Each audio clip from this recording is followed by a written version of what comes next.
Saya harus ganti topi dulu. Kalau enggak ntar diomelin sama Bu Yeni.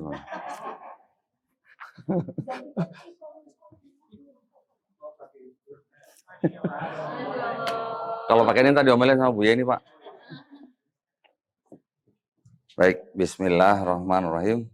Assalamualaikum warahmatullahi wabarakatuh. Innal hamdalillah nahmaduhu wa nasta'inuhu wa nastaghfiruh wa na'udzubillahi min syururi anfusina wa min sayyiati a'malina may yahdihillahu fala mudhillalah wa may yudlil fala hadiyalah. Asyhadu an la ilaha illallah wahdahu la syarikalah wa asyhadu anna Muhammadan abduhu wa rasuluh. Allahumma sholli wa sallim wa barik ala sayyidina Muhammadin wa ala alihi wa sahbihi ajmain. Amma ba'd. Alhamdulillah, saya senang sekali sekarang melihat anak-anak muda banyak yang login ke Islam. Login, ya. Ya pindah server gitu istilahnya lah. Di Jakarta mungkin fenomenanya nggak terlalu kelihatan ya, karena Jakarta kan terlalu luas ya, dan terlalu beragam gitu. Tapi kalau di Jogja, walaupun kota besar, kelihatan hampir setiap hari ya, anak-anak muda seusia kalian nih datang ke Mualaf Center, diskusi, ada yang mahasiswa, ada yang sudah kerja, ada yang aktivis malah, aktivis gereja ya, datang ke Mualaf Center Yogyakarta, ngobrol. Alhamdulillah rata-rata semuanya pada login.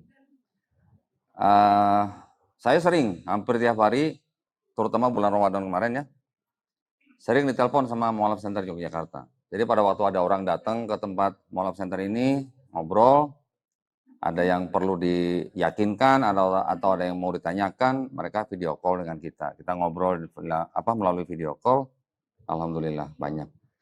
Bulan Ramadan kemarin, alhamdulillah banyak sekali yang login ya. Nah, kalau di Jakarta memang kita ini banyak Mualaf Center, tetapi masih belum kelihatan banget bergandengan tangannya gitu. Mualaf Center ini Masjid Darussalam, nanti ada Geraha Mualaf Jakarta, nanti ada MCI, ya, nanti ada Mualaf Center mungkin Dompet Duafa gitu. Belum kelihatan bergandengan tangannya gitu. Nah, maka itu saya juga dengan beberapa pengurus di Majelis Ulama Indonesia Pusat, kita sekarang sedang mencoba untuk membentuk asosiasi Mualaf Center. Tujuannya apa? Supaya nanti setiap Mualaf Center ini bisa menjadi anggota asosiasi ini, selain daripada setor data, ya juga bisa koordinasi. Karena banyak juga kasus orang yang ke masjid gitu ya, bilang mau syahadat gitu, udah dapat sertifikat, nggak taunya buat kawin lagi. Banyak yang begitu ada gitu ya. Ada juga yang mencari sertifikat mualaf hanya untuk mencari bantuan zakat aja. Itu juga ada. Jadi ada sampai orang bersyahadat di sini, bersyahadat sini, bersyahadat sini. Wah, bisa sebulan atau 2 bulan sekali gitu. Ya, itu ada. Nah, jadi maksud kita, kalau kita punya asosiasi, hal-hal seperti itu bisa kita hindarkan. Ya, alhamdulillah mohon doanya dari adik-adik semua di sini supaya kita penggiat di Mualaf Center ini tetap diberikan kekuatan dan kesabaran ya, supaya kita bisa membela di agama Allah Subhanahu wa taala. Nah, tadi teman-teman dari UIN Sunan Gunung Jati Bandung juga bersama dengan teman-teman dari STID Muhammad Nasir Bekasi sudah mengunjungi sebuah gereja Katolik yang cukup besar. Cuman mungkin tadi waktunya kurang ya, Pak ya, sepertinya ya. Harusnya tadi yang bagus itu kan kita tur dulu gitu ya. Tur dulu, lihat-lihat dulu. Kalau misalnya mereka bisa menjelaskan ibadahnya mereka bagaimana, lebih bagus lagi ya sebenarnya. Terutama buat teman-teman yang di Usuluddin. Tapi ya nggak apa-apa, itu kan tadi kan pertama, jadi mungkin bisa diatur lagi nanti lain waktu. Nah, kalau ini kita mau bicara komunikasi umat beragama atau mau bicara kristologi nih Pak? Kolaborasi. Gitu ya. Kristologi. Tapi nggak apa-apa lah, saya kupas sedikit yang komunikasi antar umat beragama dulu ya. kita sebagai umat Islam, kita hidup di sebuah bangsa yang mengakui 6 agama ya, yang resmi ya. Tentu saja kita juga harus mempunyai adab bagaimana kita berkomunikasi antar umat beragama. Namun begitu, di balik itu semua, kita kan semuanya juga punya hak. Setiap pemeluk agama ini kan masing-masing punya hak. Haknya apa? Haknya adalah untuk mengatakan bahwa agama kita adalah agama yang benar. Setuju nggak?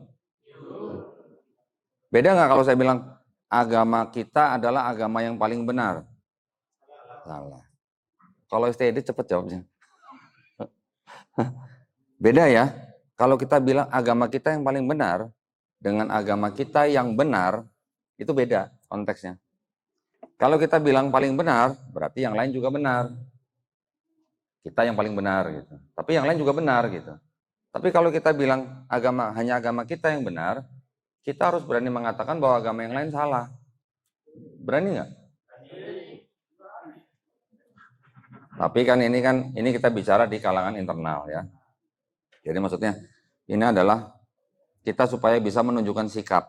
Sikap kita itu jangan sampai sikap kita tuh dimasuki oleh paham pluralisme. Pluralismenya tapi pluralisme yang masuknya hanya dalam ranah agama gitu. Pluralisme kan sebenarnya nggak cuma agama ya Pak ya. Pluralisme kan sebenarnya itu untuk masuk ke dalam misalnya apa? Budaya, ras, kesukuan gitulah ya.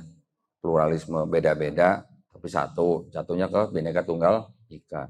Tapi kalau ke agama nggak bisa dimasukin pluralisme.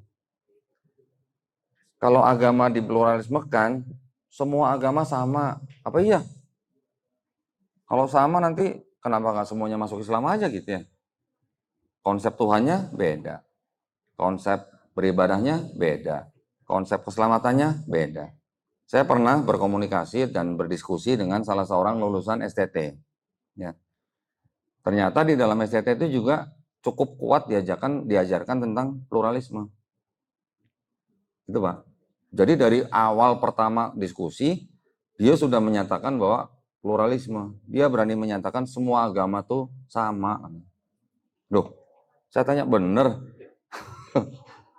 Emang Tuhan kamu sama Tuhan saya sama? Udah pasti beda, ya kan? Emangnya konsep keselamatan kita sama? Beda. Ibadah kita aja beda gitu. Jangan sampai bilang semua agama sama.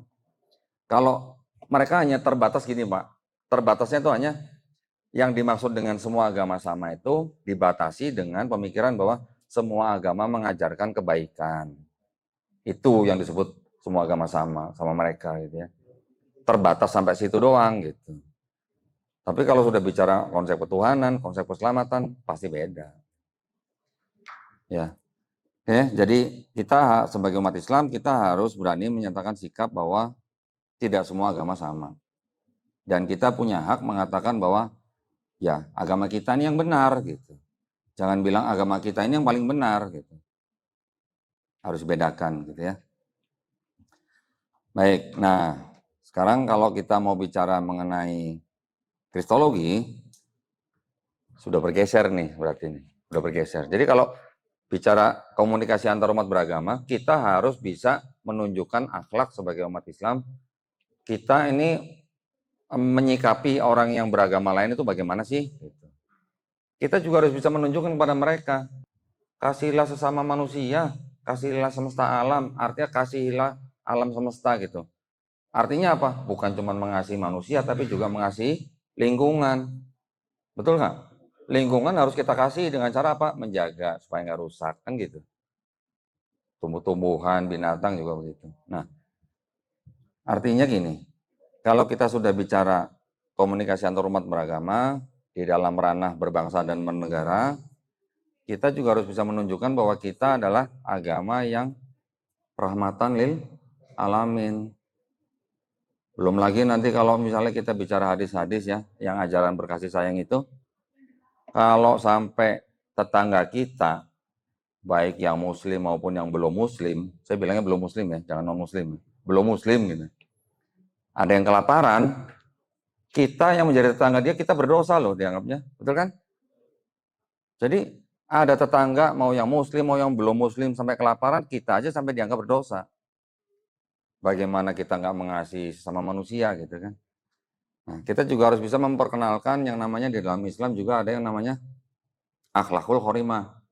Mau jadi apa aja kita di dalam masyarakat, mau jadi mahasiswa, mau jadi pegawai, mau jadi pejabat, atau mau jadi politikus sekalipun, kita bukan nggak boleh berpolitik, kita justru wajib berpolitik, tapi mari berpolitik yang berakhlakul khorimah. Gitu ya. Nah itu konsep-konsep di dalam hablum minanas. Artinya mau yang muslim maupun belum muslim. Tapi kalau kita sudah bicara mengenai kristologi, ini gunanya apa sih kristologi? Kalian ini kan usuluddin nih. Kalau usuluddin kan berarti kan kalian hanya membanding-bandingkan saja kan. Agama ini, agama ini, agama ini, ibadahnya bagaimana, sejarahnya bagaimana, dan segala macam. Tetapi tidak mencari yang benar, yang mana yang salah, gitu kan? Betul ya? Kalau di kristologi nggak begitu. Kita korek yang mana yang salah, gitu. Kita korek, beneran kita korek. Tetapi artinya kita juga harus adil ya, sebagai kristolog, ya, terutama yang teman-teman yang dari STID nanti ini yang bakal menjadi dai di daerah mereka masing-masing. Ini semua mereka dari luar kota nih ya. Nanti mereka setelah menimba ilmu di sini, pulang nanti mereka akan menjadi dai di tempat masing-masing. Kita bekali dengan ilmu kristologi. Tujuannya apa? Nanti pada saat mereka menjaga umat mereka di daerah masing-masing, kalau kedatangan tamu yang tidak diundang, walaupun tamunya yang datang pakai baju koko, pakai kopiah seperti saya misalnya, yang tampangnya seperti orang Islam, tetapi datang dengan memelintir-melintir ayat Quran, ya, terus kemudian mencoba mempengaruhi umat Islam di daerah itu untuk ikut ke agama mereka. Nah, yang kita harapkan adalah teman-teman dari STID ini nanti yang harus menjaga gitu. Jadi saya sebenarnya agak prihatin, mahasiswa usuluddin jauh lebih banyak daripada mahasiswa kristologi, Pak. Pengennya saya berimbang gitu, pengennya gitu ya. Tapi masalahnya baru di STID Muhammad Nasir ini yang berani buka kelas kristologi. Ya, ya kita tahulah mungkin latar belakang masalah di belakangnya ada apa kita tahulah. Tetapi intinya kristologi buat apa? Yaitu yang paling utama adalah untuk membentengi akidah umat Islam dari upaya-upaya pemurtatan. Seperti tadi kata Bu Yeni bahwa kristologi itu kita nggak berani bilang lembaga mana yang melakukan upaya itu. Tetapi kalau oknum memang banyak. Ya, oknum-oknum itu juga rata-rata kalau ketangkep tangan mereka nggak akan ngaku dari lembaga mana. Gitu. Tapi yang kebanyakan memang yang saya tahu ada satu sekte khusus di Indonesia yang memang kerjanya memang harus begitu. Walaupun nggak dibayar. Mereka membiayai diri mereka sendiri, operasionalnya, hanya untuk door to door, mengetok-ngetok pintu orang yang sudah beragama. Mereka sebenarnya nggak nyasar agama tertentu. Pokoknya siapa aja lah. Selain golongan mereka, mereka ketok. Saya juga dulu pernah rumah saya diketok begitu. Walaupun pada waktu itu saya Kristen. Oh, ini sama-sama Kristen aja mendakwai Kristen gitu. Mau saya buka nggak nama ininya sektenya? Bro, nggak apa-apa ya. Supaya biar tahu juga ya. Bentar, minum dulu.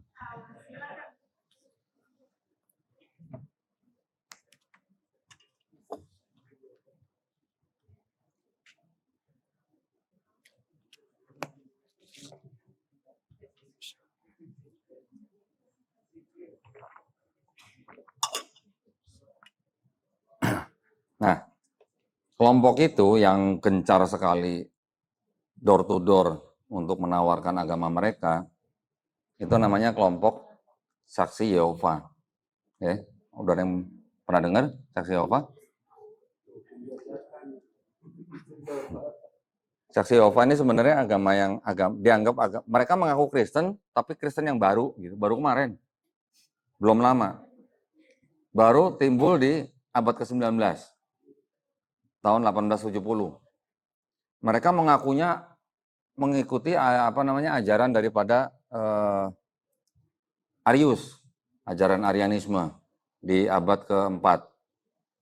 Tetapi detailnya nggak begitu sama gitu, saksi Yehova nih dengan Arius. Nah, saksi Yehova ini nggak pandang bulu, mau Islam, mau Hindu, mau Buddha, mau Kristen sendiri pun nama mereka didawain. Saya waktu itu masih Kristen ini didawain sama mereka.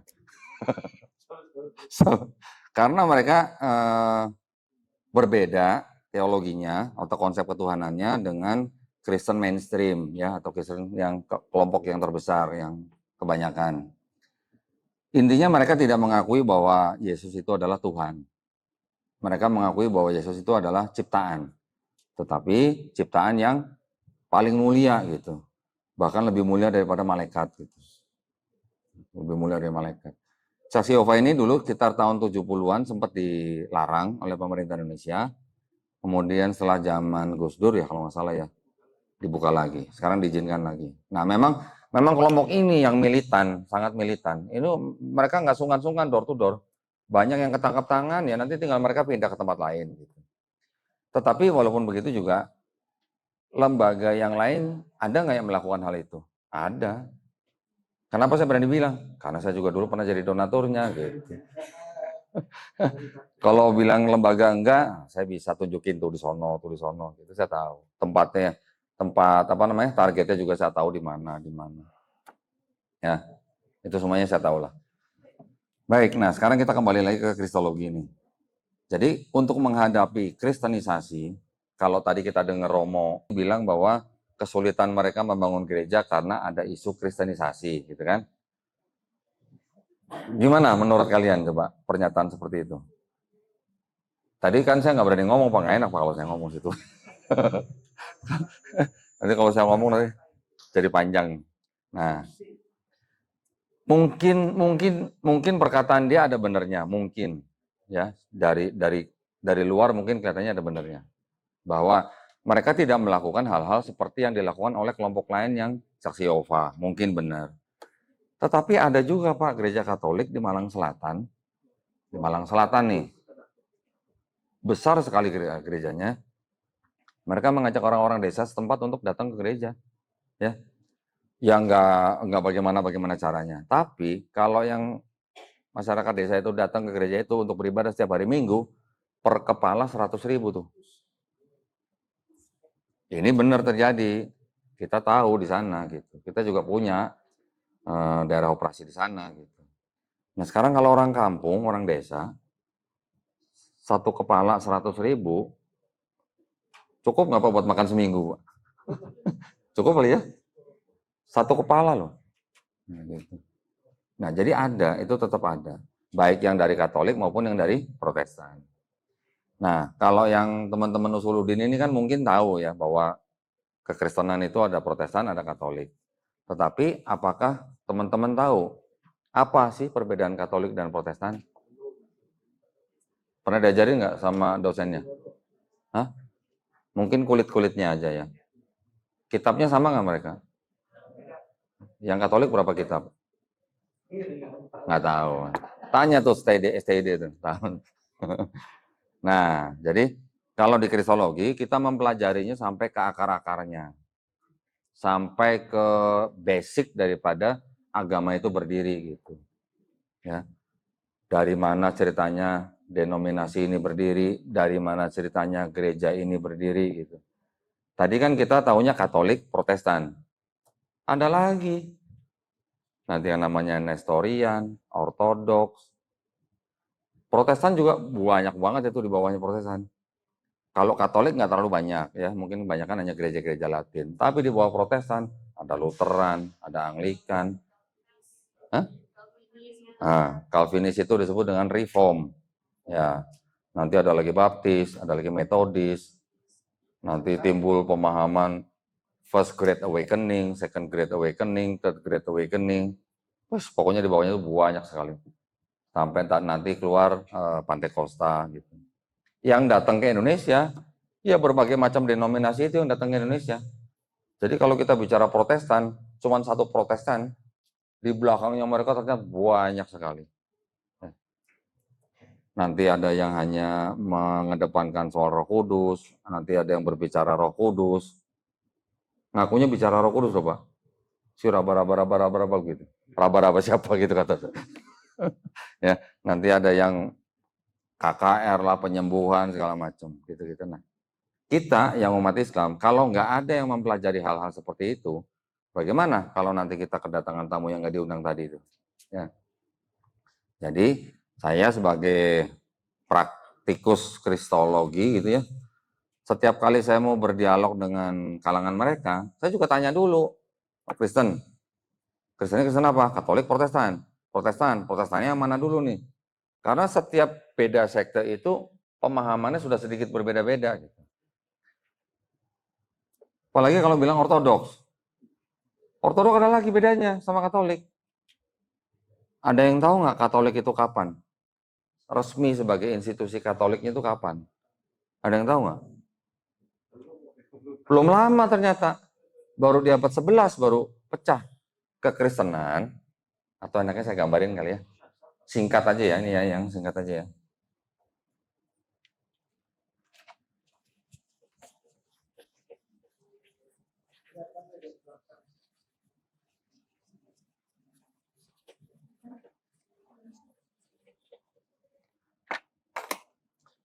Sekarang kalau ada yang nanya begini, kalian kan Usuluddin nih, di kampus kalau ditanya, yang pertama kali menciptakan agama Kristen siapa?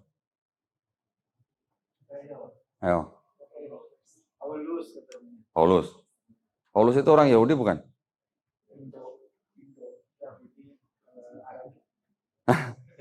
Blasteran. Yahudi, Yunani. Nah, berarti yang menciptakan agama Kristen siapa? Yesus Kristus bukan? Hah? Bukan.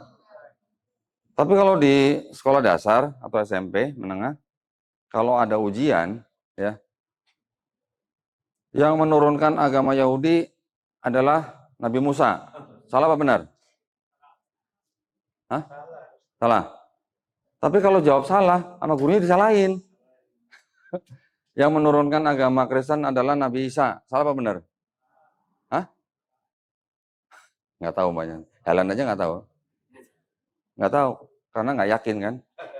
Pertanyaannya, yang menurunkan agama Kristen adalah Nabi Isa. Kalau kita jawab salah, sama gurunya disalahin. Jadi harus benar gitu. Apakah benar begitu? Pertanyaannya. Apakah benar yang menurunkan agama Yudaisme itu adalah Musa? Siapa? Nggak tahu juga. Nah, yang menciptakan agama Kristen siapa? Apakah Yesus? Atau Nabi Isa? Bukan. Kalau kita pelajarin sejarahnya, baru nanti kita tahu siapa. Ternyata Yahudi-Yahudi juga. Jadi Kristen timbul karena ada perpecahan internal dalam Yahudi. Apa yang dipermasalahkan sama Yahudi-Yahudi itu? Di dalam Yahudi kan punya kitab. Kitabnya namanya Tanakh. Ya.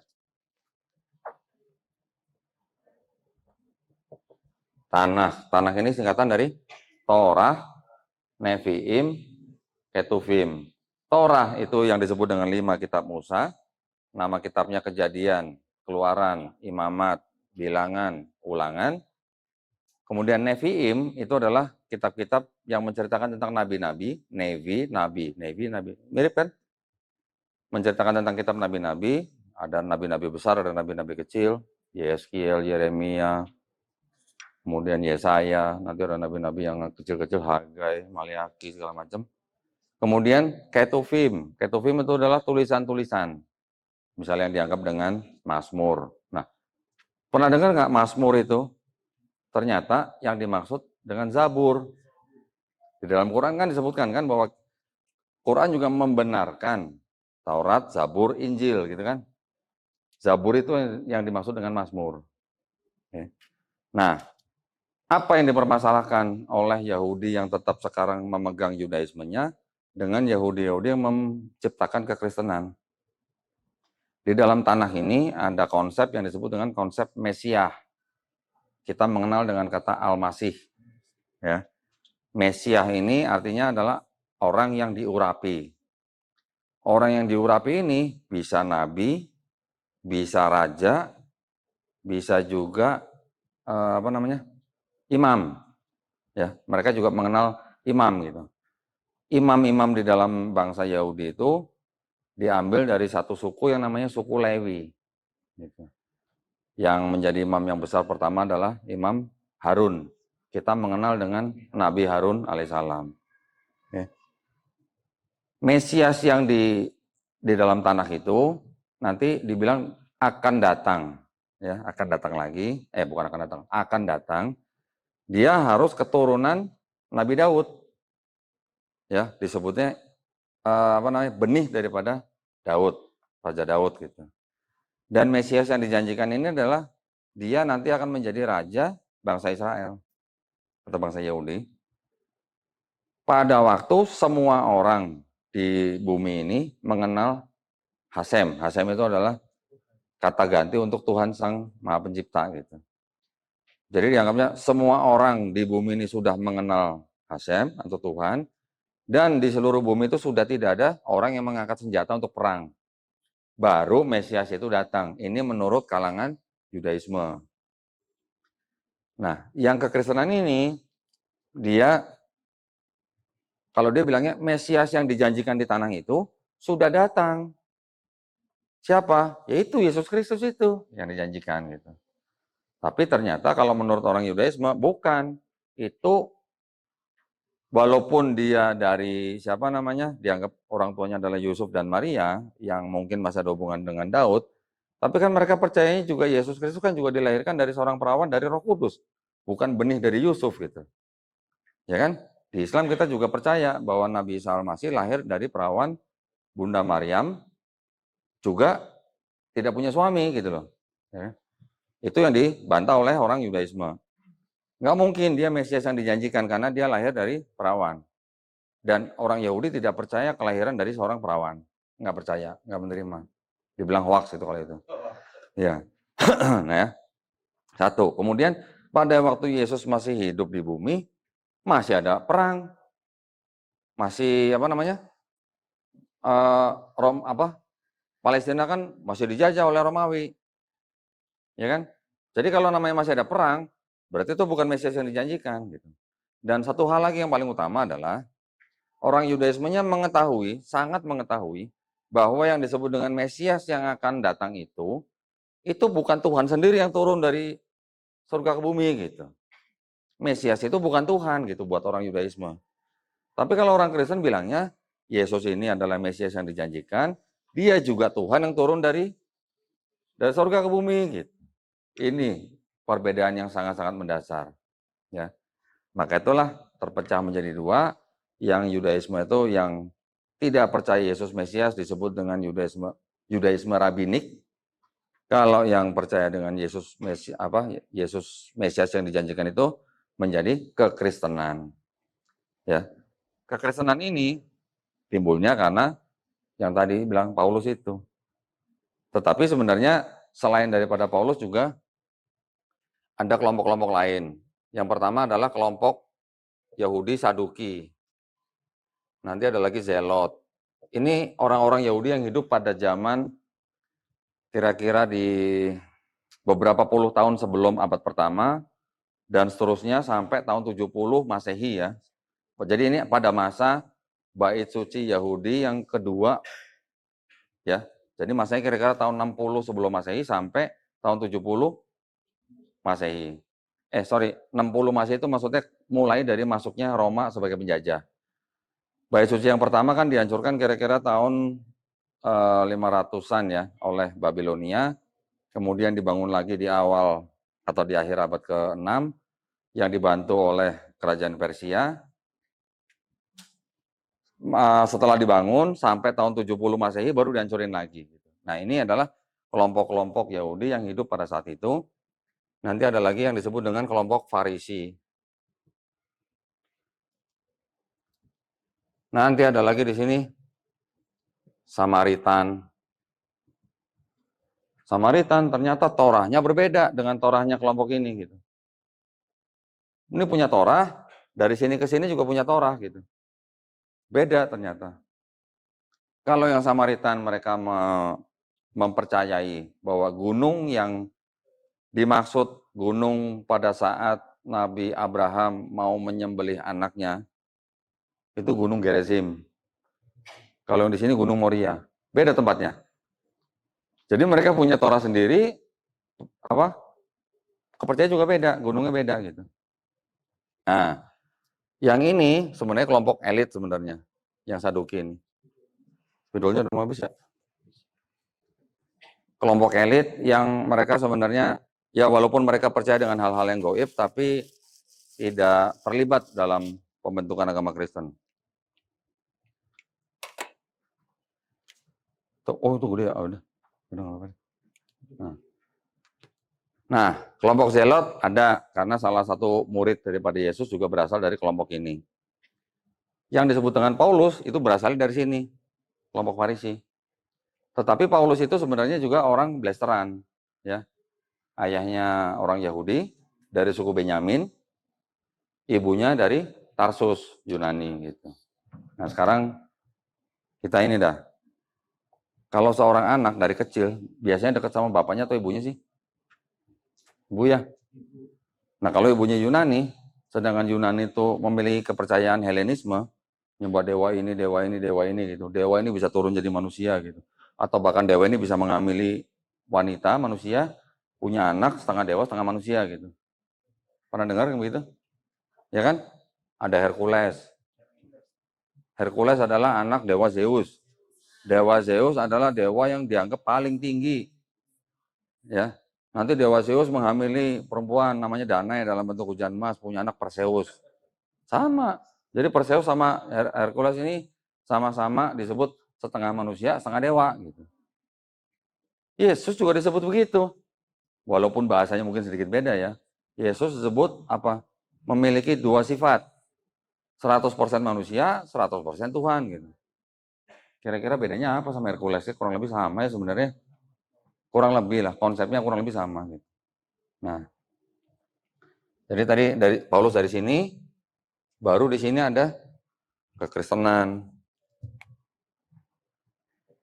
Ini Kristen awal nih. Ini yang dari ini Paulus nih sini. Kalau yang di sini Simon namanya. Baru nanti dari sini ada Gnostik. Nanti ada, nah ini masih ada orang-orang Yahudi yang ya istilahnya mungkin istiqomah gitu kali ya. Dia nggak percaya Yesus Tuhan gitu. Ini yang kelompok disebut dengan Ebionites.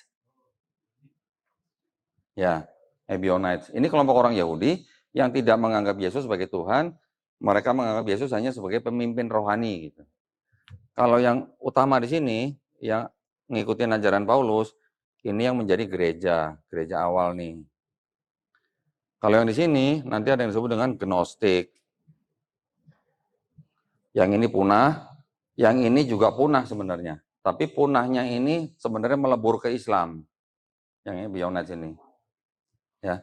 Nah, nanti dari sini timbul yang namanya, kita tahu yang namanya apa? Konsili Nisea. Konsili Nisea itu konsili yang pertama kali menentukan Yesus itu punya hakikat yang sama nggak dengan Tuhan gitu. Akhirnya kelompok yang dari apa namanya keuskupan Mesir dipimpin oleh Alexander memenangkan voting suara ya dengan voting ya Yesus Tuhan gitu. Yang kalah yang tadi dari kelompok Arius, mereka dipersekusi, diungsikan, dipenjara, dibunuh, banyak yang mengungsi ke daerah Timur Tengah. Mereka tetap dengan keyakinan mereka, bahkan kabar-kabarnya sampai sekarang kelompok itu masih ada Pak sebenarnya, tapi sangat-sangat sedikit, nggak sampai 1.000 orang katanya, ya di Irak, dan hidup di tengah-tengah Muslim, dan dilindungin sama Muslim. Sama seperti ini, Samaritan ini di seluruh dunia, jumlahnya nggak sampai 1.000 orang Pak, nggak sampai 1.000 orang ini Samaritan, di Israel juga. Nah, yang dari gereja ini sudah konsili. Nanti di konsili ini kan pasti ada yang setuju, ada yang tidak setuju kan pasti kan. 325. Nanti ada lagi konsili yang 381.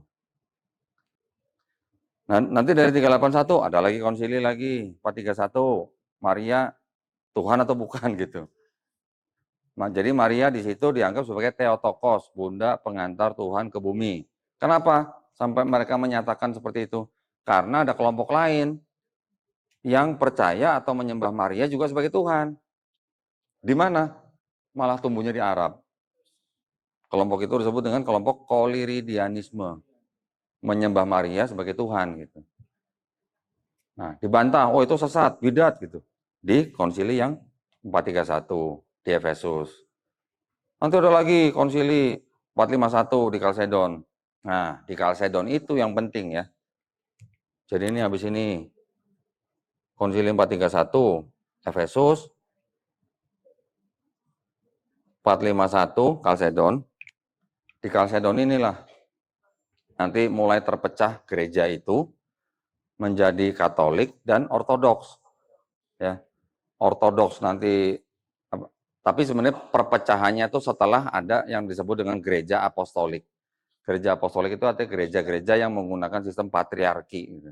Ya, patriarki itu nanti ada patriarki Konstantinopel, patriarki Yerusalem, patriarki Antiok, patriarki mana lagi saya lupa, ada 5 kalau nggak salah. Di situ nanti baru mereka membawahi beberapa kelompok gereja yang patriarki itu. Tetapi di lain pihak antara Katolik dan Ortodoks ternyata berpecahnya malah baru di abad ke-11. 1054 mereka baru pecah. Kenapa pecah? Gara-gara di sini. Roh Kudus itu dianggap, kalau yang Katolik bilang Roh Kudus berasal dari Bapa dan Anak, kalau yang Ortodoks bilang Roh Kudus itu hanya berasal dari Bapa. Cuman gara-gara begitu, pecah. Itu yang disebut dengan perpecahan yang besar ya. The Great Schism gitu. Baru Katolik dan Ortodoks berpisah gitu. Katoliknya mungkin mereka tidak banyak cabang, tapi kelompok mereka adalah kelompok gereja-gereja yang Latin. Ortodoksnya cukup banyak, malah yang tumbuh besar sekarang Ortodoks Rusia, malah bahkan cabang mereka yang di Amerika malah di bawah Rusia gitu. Nanti setelah Ortodoks itu ada lagi Ortodoks Yunani, nanti ada lagi Ortodoks Oriental, Syriak gitu ya. Nah, puyeng nggak? Puyeng, saya aja puyeng ngomongnya. Yang paling memusingkan itu nanti pada waktu kita masuk ke dalam dari Katolik diprotes. Ya, yang protes siapa? Martin Luther. Ya, nah, beda. Yohanes Calvin sebelum sesudah Martin Luther protes. Jadi yang protes pertama kali Martin Luther. Martin Luther bikin tesis, isinya 95 poin protes ke Katolik. Ada yang tahu kira-kira salah satu yang paling populer protesnya Martin Luther kepada Gereja Katolik? Ada yang tahu? Saya nggak nanya orang anak-anak STID nih, ya nanya teman-teman yang usulin ya. Ada yang tahu? Salah satu protes Martin Luther yang paling populer? Hah? Ya, ya. Hah? Iya, jadi surat pengampunan dosa. Ya, jadi kalau di Katolik kan ada tradisi kalau orang misalnya saya habis bunuh orang misalnya, habis bunuh orang, besokannya saya datang ke gereja, saya masuk ke dalam bilik yang kecil, saya mengaku dosa, ya nanti dibilang sudah diampunin dosanya, nanti sertifikat itu bisa dijual ke orang lain, sertifikat pengampunan dosa ini gitu, bisa dijual kayak sertifikat rumah gitu, sampai begitu. Nah itu salah satu yang diprotes oleh Martin Luther. Jadi kalau Martin Luther bilang kalau masalah dosa itu adalah hubungan antara manusia dan Tuhan katanya. Gereja nggak berhak memberi pengampunan. Nah ya, setelah Martin Luther protes, baru di bawahnya lagi nanti ada Martin Luther, Calvinis, dengan kelompok disebut dengan Reform, gereja Reform. Nanti ada lagi Baptis, ada lagi Metodis, nanti ada lagi Anglikan. Anglikan timbul kenapa Pak? Karena sebagai negara, Raja Henry ke-8 yang secara pemerintahan dia Raja Inggris, tetapi secara agama dia tunduk dengan Katolik, gereja Katolik gitu. Dia protes karena dia punya istri, nggak bisa punya anak, dia mau mencerahkan, nggak boleh sama gereja. Protes daripada gitu, mending saya bikin gereja sendiri. Jadi Anglikan. Ya, itu apa namanya sejarah daripada terbentuknya gereja kekristenan.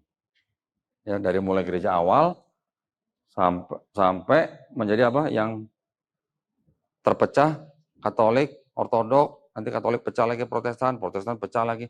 Total semua sekte yang ada di seluruh dunia sekarang ini kurang lebih ada 45.000 sekte. 45.000 loh sekte ya. Nah, kita mengenal gereja nih ya, sudah mengenal kan gereja kan sejarahnya kan. Sekarang kalau Kristologi mempelajari apa lagi selain ini? Apa sih kayak gini nih? Ya ini buat pengetahuan basic dulu ya. Tapi kalau udah itu kita belajar apa lagi?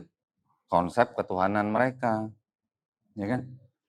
Kan kita sudah tahu bahwa di dalam kekristenan itu kelompok yang sekarang paling menonjol itu kan pertama disebut dengan Trinitarian. Artinya yang mengikuti konsep Trinitas. Yang kedua, Unitarian. Yang ketiga, Oneness. Trinitarian kita tahu namanya Trinitas gitu kan.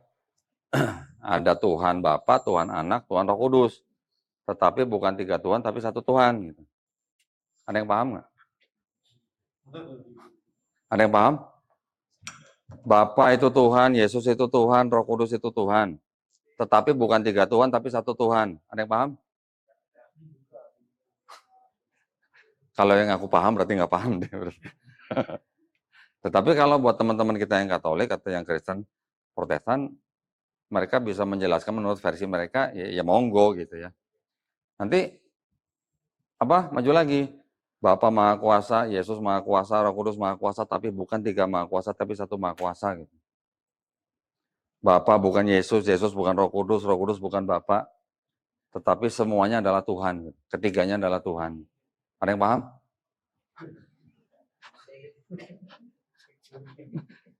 Ya. Kalau yang Unitarian, yang tadi saya bilang bahwa yang dianggap sebagai cikal bakal saksi Yehova, mereka tidak percaya Yesus Tuhan. Yang saya bilang Yesus adalah dianggap hanya sebagai ciptaan, dan Yesus adalah ciptaan yang paling mulia, bahkan lebih mulia dari malaikat. Kalau yang Oneness apa? Kalau yang Oneness? Nah, kalau yang Oneness ya, Bapa itu ya Yesus, Yesus itu ya Bapa gitu. Ya, jadi mereka hanya mengenal satu pribadi gitu. Tidak mau 3 pribadi seperti Trinitarian. Tapi kalau kita mau runut-runut lagi, apakah Trinitarian ini ujuk-ujuk terbentuk begitu? Ternyata cukup panjang perjalanannya. Sebelum ditetapkan menjadi kelompok Trinitarian, sudah ada kelompok yang disebut dengan Doketisme. Paham yang percaya bahwa Yesus itu hanya hanya kelihatannya aja manusia gitu, tapi dia adalah bentuk Tuhan di bumi gitu. Nanti ada kelompok lagi yang disebut dengan separatis ya, memisahkan gitu ya. Mereka memisahkan Yesus dengan manusia dan Tuhannya gitu. Jadi Yesus itu bukan Tuhan sampai dia dibaptis gitu. Pada waktu dibaptis dia baru jadi Tuhan gitu. Nanti pada waktu dia disalib, yang diangkat itu bukan Yesusnya tapi Kristusnya. Beda lagi kan sama itu kan. Nanti setelah itu ada lagi kelompok atau paham yang disebut dengan modalisme. Modalisme itu mood gitu ya, dari kata mood gitu ya. Di kantor saya sebagai direktur, di rumah saya sebagai bapak, anak-anak gitu ya. Nanti di kampung saya sebagai Pak RT misalnya, itu adalah mode gitu, atau peran gitulah. Peran lah lebih tepat ya, perannya. Kelompok yang modalisme bertahan cukup lama, sampai akhirnya dikalahkan oleh kelompok Trinitarianisme. Ya, baru Trinitarianisme itu yang berkuasa karena dia digandeng oleh Kekaisaran Romawi pada waktu itu. Sampai ya inilah, sampai konsili semuanya itu dibuat supaya apa? Supaya meneguhkan akidah mereka terhadap kelompok-kelompok lain yang berseberangan gitu lah. Ya. Kira-kira gitu. 10 menit termasuk tanya jawab apa enggak? Termasuk. Bismillahirrahmanirrahim. Assalamualaikum warahmatullahi wabarakatuh. Waalaikumsalam warahmatullahi wabarakatuh. Sebelumnya saya berterima kasih kepada Majelis Darussalam dan Mu'alaf Center yang telah memberikan kita sebagai mahasiswa untuk berkunjung ke sini. Langsung saja, mungkin pertanyaan saya, Ustadz, ke religious experience ya. Jadi ke pengalaman tentang keagamaan. Mungkin sebelum Ustadz sendiri masuk mualaf gitu, pasti banyaklah kontroversial yang terjadi di masyarakat ataupun dari dalam keluarga. Nah, eh itu bagaimana awalnya pas masuk mualaf tuh terjadi kontroversi itu kayak gimana? Terima kasih.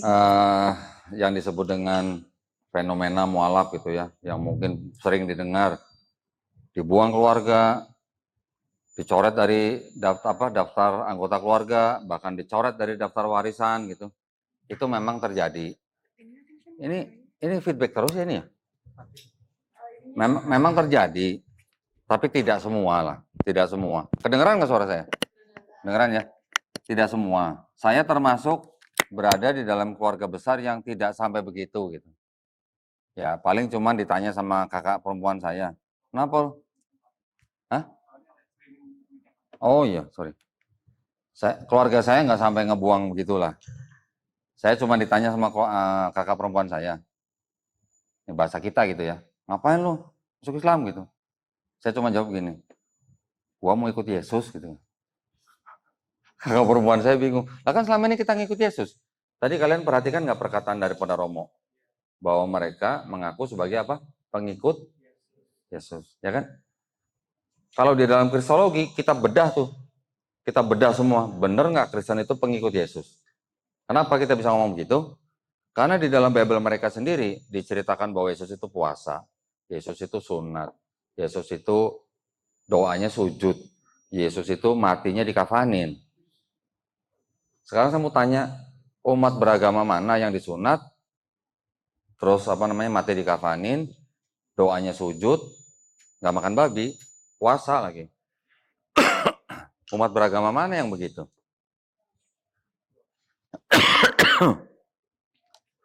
Kan kelihatan kan, malah Islam yang melakukan begitu kan. Berarti kita kan bisa bilang, berarti yang mengikut Yesus siapa? Islam yang ngikutin Yesus. Islam kita sholat sujud, kita makan babi, disunat, puasa, mati dikafanin. Sedangkan Kristen bagaimana? Masih mati masuk peti, makan babi, doanya jingkrak-jingkrak, ibadahnya gitu. Ya, nggak sunat, nggak puasa. Mungkin ada puasa tapi nggak seperti kita ya, nggak full 1 bulan gitu. Nah gitu. Jadi kalau dalam kristologi kita berani ngomong begitu. Nah, jadi kalau tadi pertanyaannya bagaimana ininya kondisinya gitu ya pada waktu masuk mualaf ya. Saya biasa-biasa aja. Justru keluarga nggak sampai yang macam-macam. Tapi setelah saya masuk ke dalam organisasi mualaf center, saya juga menemukan orang yang masuk Islam menjadi mualaf, dibuang dari keluarganya, dicoret dari daftar kartu keluarga, dicoret dari daftar warisan, bahkan mau dihilangin akte kelahirannya. Keluarganya memanggil anak itu setelah keluar dari rumah, nih saya kasih uang sekian, kamu tanda tangan surat pernyataan bahwa akte kelahiran kamu dibatalkan. Jadi seperti mau dihilangkan dari negara gitu Pak. Yang namanya akte kelahiran kan negara kan yang ngeluarin kan, itu mau dibatalkan. Jadi seolah-olah dianggap nggak pernah ada gitu. Sampai begitu ada. Terus ada lagi mualaf yang kita bina juga diusir. Terus akhirnya setelah menikah punya anak, ya namanya sudah punya anak nih, dibawa pulang ke rumah orang tuanya. Di depan pintu pagar depan, si anak sama bayinya diludahin sama orang tuanya. Ada yang begitu ada. Tapi tidak semua begitu. Ya.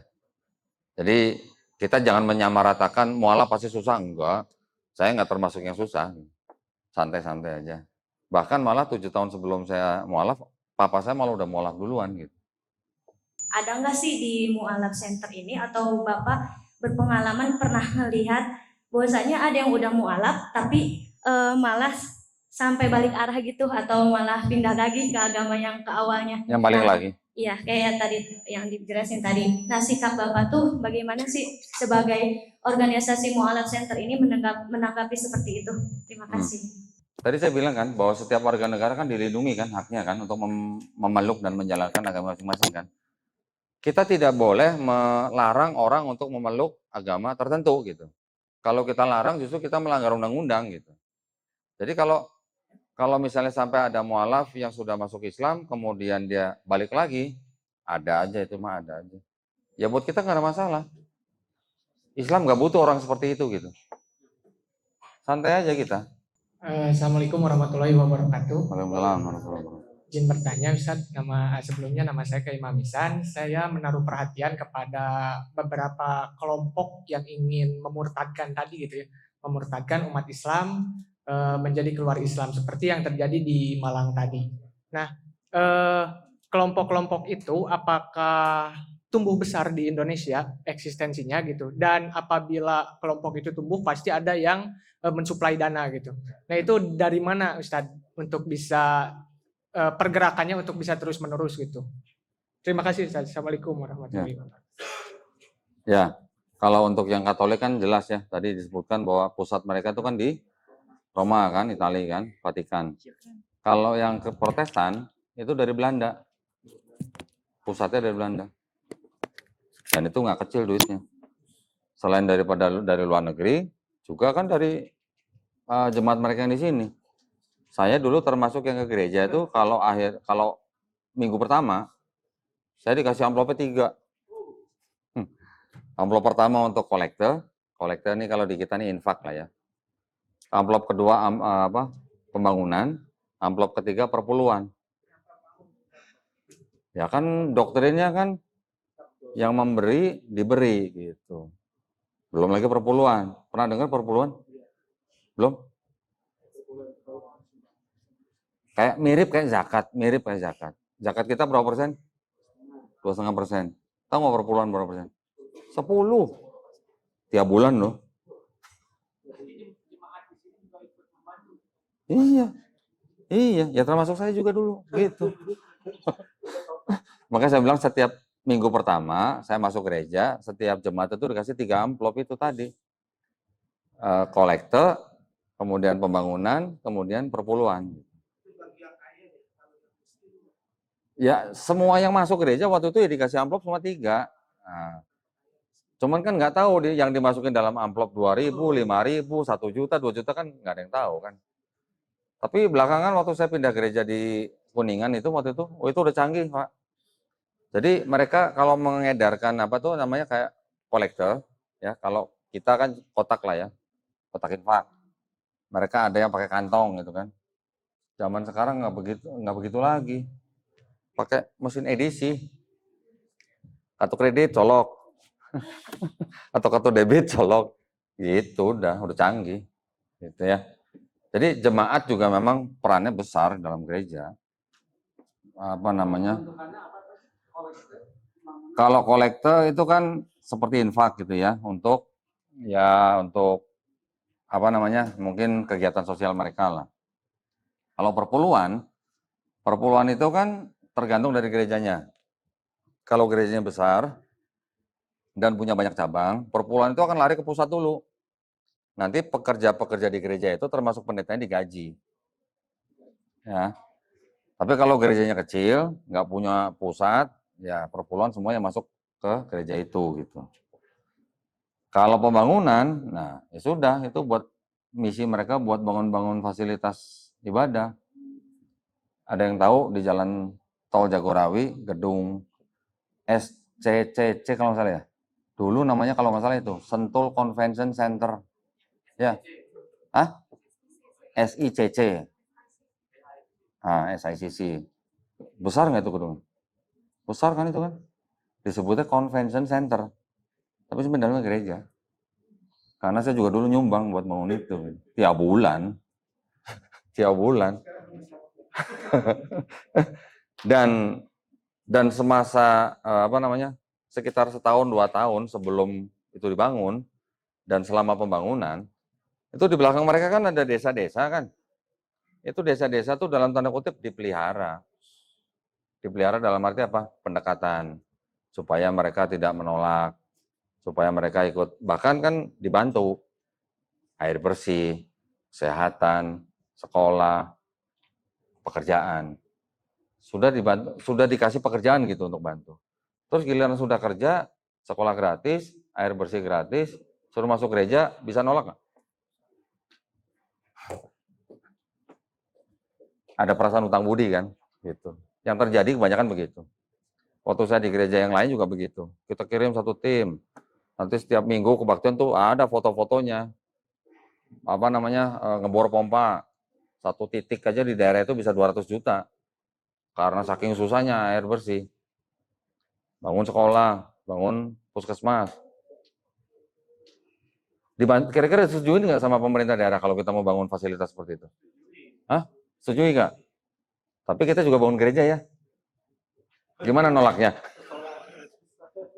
Kan istilahnya 3 lawan 1 nih.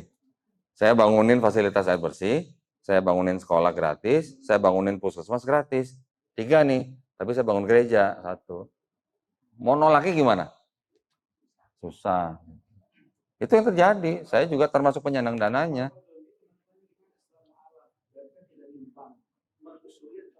Oh, teman-teman Kristen maksudnya? Oh, kalau itu gereja, Pak. Berarti teman-teman gereja berarti. Oh, kalau itu saya udah lepas komunikasi.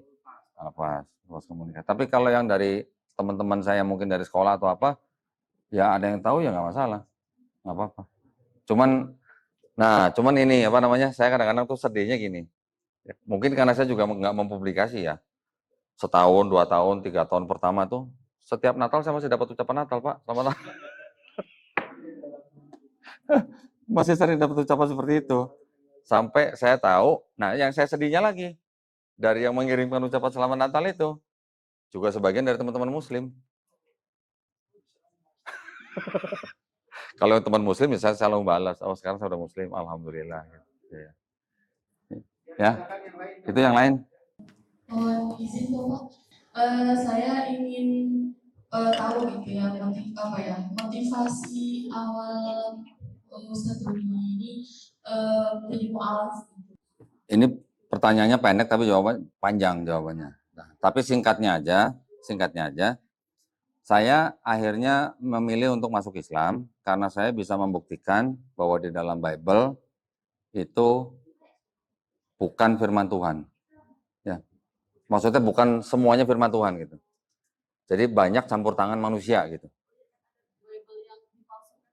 Ya. Artinya saya membuktikan dengan riset saya sendiri gitu, bukan katanya gitu. Dan akhirnya sekarang saya malah koleksi Bible.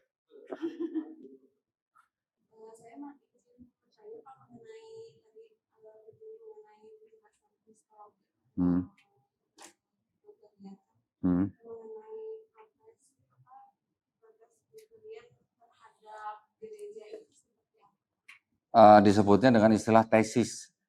Jadi ada 95 poin yang disampaikan oleh Martin Luther kepada gereja Katolik pada saat itu gitu. 95 poin itu adalah 95 protesnya Martin Luther pada gereja Katolik pada saat itu. Salah satunya adalah poin mengenai pengampunan dosa gitu. Jadi gini, kalau di Katolik itu ada tradisi ya, di dalam gereja itu nanti di pojokan tuh biasanya mereka punya bilik, ya, bilik ruangan kecil, di mana nanti di dalamnya tuh nanti ada ya kayak semacam pendetanya gitu yang di dalam bilik. Si jemaat ini yang misalnya dia berbuat dosa, dia datang ke dalam bilik itu, dia mengaku dosa kepada romo itu yang di dalam bilik itu gitu. Mengaku dosa misalnya saya habis membunuh orang atau di mana, atau saya habis mencuri, atau saya misalnya habis memperkosa gitu siapa, dia mengaku dosa di situ. Nah, di pertemuan itu si romonya itu dianggapnya seolah-olah telah mengampuni dosa orang itu gitu. Nah, pada saat itu ada praktek pengampunan dosa itu disertai dengan selembar kertas. Nah, selembar kertas ini ternyata sama si jemaatnya ini bisa diperjualbelikan ke orang lain gitu. Iya. Bisa diperjualbelikan kayak surat tanah gitu loh, bisa dijual-jual sono gitu. Itu yang diprotes sama Martin Luther. Ya. Nanti kalau mau tahu lengkapnya, boleh buka channel saya Don Ditan.